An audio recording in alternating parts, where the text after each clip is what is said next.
d'elle, parce que aujourd'hui le féminisme est traversé comme l'antiracisme par plein de tendances, plein de courants qui n'ont pas tous des bonnes intentions, honnêtement. Moi je pense que le patriarcat c'est un système de domination extrêmement rusé, sinon ça fait très longtemps qu'on aurait eu sa peau. Vous le dites d'ailleurs dans Génération Offensive. Et là ils ont quand même trouvé, là il y a quand même des gens qui au nom du féminisme aujourd'hui arrivent à porter des intimidations contre d'autres féministes.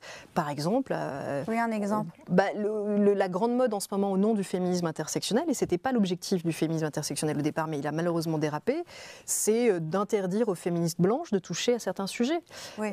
L'excision, le voile, il y a même un petit refrain qui est parfois même théorisé dans des livres, consistant à expliquer qu'il vaut mieux dénoncer le viol ou un violeur quand il est blanc, et en ce moment on voit bien blanc et juif ça passe. Moi je suis pour qu'on dénonce un violeur où qu'il soit, quelle que soit sa religion, sa couleur, son identité. Ce qui compte, c'est l'agression, c'est le fait que quelqu'un agresse quelqu'un d'autre.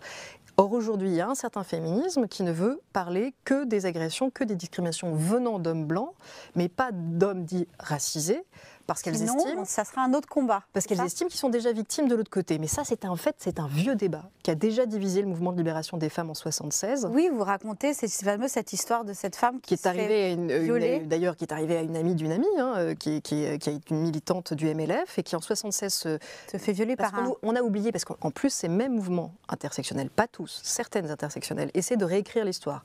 On en est à nous faire croire que les féministes n'étaient que des blanches bourgeoises dans leur tour d'ivoire. Mais ça, c'est une totale reconstruction de l'histoire. Les féministes du MLF, elles se battaient pour les travailleurs immigrés. Et c'est justement en se battant pour les travailleurs immigrés que cette militante s'est fait violer par un travailleur immigré. Et elle a dénoncé son viol. Et là, des camarades gauchistes, c'est les mêmes, c'est juste les ancêtres de ceux d'aujourd'hui, lui ont dit « Oh là là là, tu peux pas dénoncer lui, tu peux pas le dénoncer lui parce que tu vas le stigmatiser, c'est un travailleur, il est immigré, tu vas conforter la domination. » Non, l'universalisme, le féminisme universaliste, c'est de dire nous, on se fiche de la couleur, de la religion des gens. C'est pas notre sujet. Notre sujet, c'est est-ce que quelqu'un est un macho, est-ce que quelqu'un est un agresseur sexuel, est-ce que quelqu'un est un violeur. S'il l'est, il doit payer. Point. Il doit être mis